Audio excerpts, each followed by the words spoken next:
Okey, kita sambung part tu lah. Alang-alang tengah bercerita kan. Okey, betulkan rambut dulu. Part tu, kat mana tadi? Astagfirullah, lupa dah aku. Okey, aku pergi masuk bandar. Masuk bandar, bawa forklift. Lepas tu aku start kat sama juga. Kilang sama, kilang tu aku lama tu. Aku bawa forklift. Lepas tu forklift dia, aku bayar sendiri lah, 2.5 je buat lesen dia. Lepas tu lah, kat situ jugalah aku start buat lesen kereta kat sini. Aku start pada L, P hijau, P merah, P hijau. Kos lesen sini dekat $500. Aku buat sini, masa tu kat Malaysia tak mampu. Deh. Lepas tu lesen, okey kerja kat sama.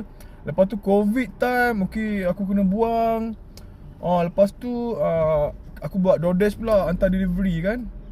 Dah panggil apa, dah tak ada kerja kan, aku buat delivery. Lepas aku buat delivery tu, okey alhamdulillah, kerja tu okey, dia survive, boleh bayar sewa semua, mampu. And then lepas pada buat DoorDash tu lah pula, bismillahirrahmanirrahim, traffic jam. And then aku cari kerja lain pula. Pasal aku tak boleh kerja sama-sama, aku jenis suka tukar-tukar. Aku cari gaji balik lagi mahal, lagi mahal, lagi mahal. Kenapa tak nak buat kan? Dah ada peluang kita buat, okey? Mana kereta ni bawa macam tu? Okey.